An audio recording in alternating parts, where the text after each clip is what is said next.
everyone, it's Scooby. Today we're going to be continuing on with Neighbor. We're in episode 3 now, and we're getting to some more interesting things. Can't wait to find out what's up with this neighbor upstairs. So let's get into it. I arrived at the real estate agency, Koyami Realty, a little before noon. I wasn't entirely sure what I was doing here, or what I planned to ask, but at this point anything was preferable to just cowering in fear. The building was plain and box-shaped. One look at it and it was obvious the place was closed down. The windows were dusty, obscuring the interior from view. Not that I really wanted to be peering around inside a dark office in the first place. The company was located right there on the CEO's personal property. A high fence extended from the office building and looped around the house next to it.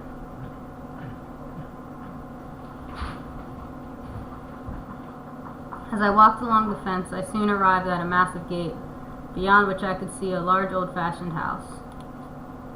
The gate itself was locked up tight, but there was an intercom system affixed to the fence. I rang the doorbell without hesitation. Inside, I could faintly hear the chime echoing through the house. All at once, memories from yesterday flashed through my mind, sending goosebumps prickling up my arm. The situation was uncannily similar to the experience with apartment 202. Maybe she wasn't home at the moment. I rang the doorbell a second time, no answer.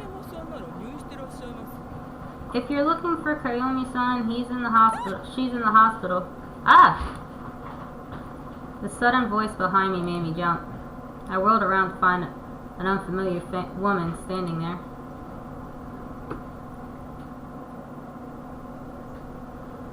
Her arms were laden with shopping bags, suggesting she was on her way home from a trip to the grocery store.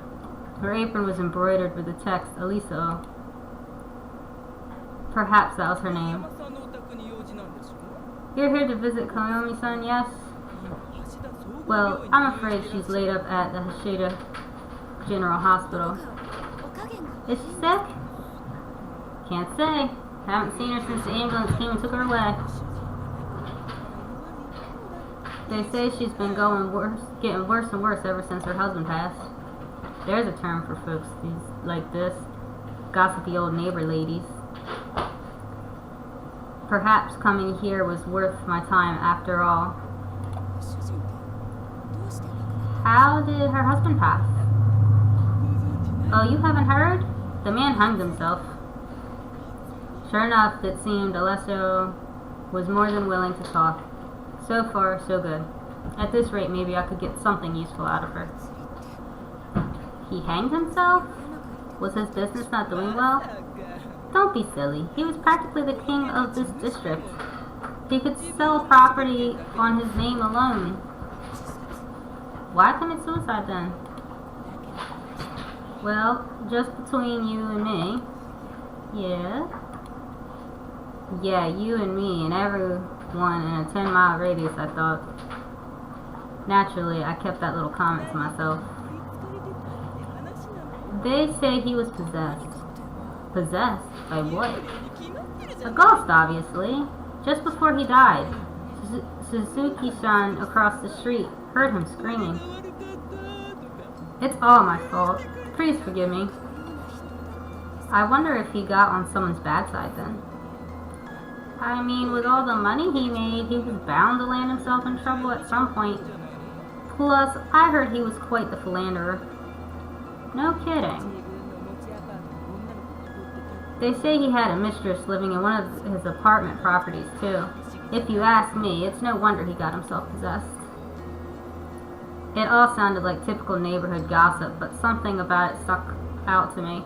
I was tempted to stick around, but I knew ladies of her caliber were likely to go on and on for hours, if given the chance. Say, I think I need to check on Koyomi-san. Could you tell me the way to the hospital?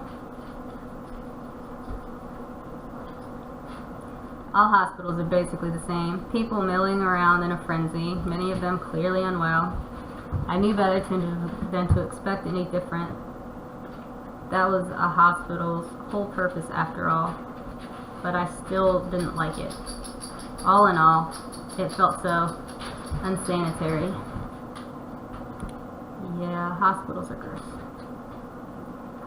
Arriving at the general reception area, I inquired after Miss Kiyomi and was promptly asked to state my relationship to her. Her husband was my real estate agent. It was a total half-assed lie, of course, but the receptionist directed me to the internal medicine ward nonetheless. I don't think that gets you a visit in the hospital. Fair warning, don't expect her to talk. Huh? She's been in a vegetative state for the past year. Oh my god. That meant my trip here was utterly wasted, including the bouquet of get well flowers I brought. I don't know what the last word was, sorry. I went too fast. Well, seeing as I brought her these flowers, I might as well check in on her anyway. I'll just put them on the table and be on my way. Suit yourself. Ignoring her unfriendly response, I headed off into the internal medicine ward. Come on, speak. A drab, sterile smell lingered in the patient's room. Kiyomi-san was bone thin, with tubes hooked into every part of her, sleeping peacefully. Why the hell would you go to someone's hospital bed to ask them questions? Especially about their dead husband. What the hell is wrong with you? I set the small vase of flowers down on the side table and gazed at her for a moment.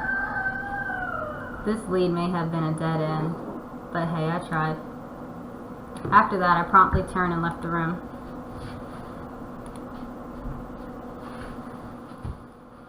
Is that the end of the game?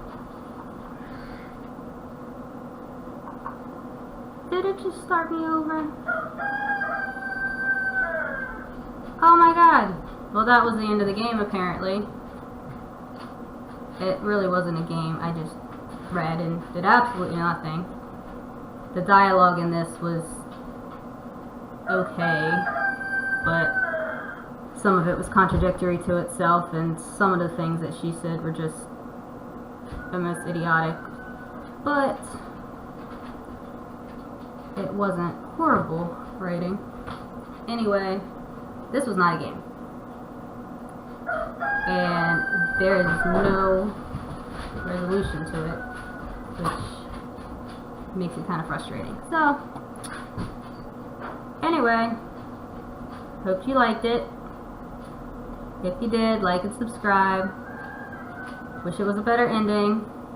Wish there was more to it. Maybe there is in the full version. This was just a demo after all. But I will see you guys in another video. Bye!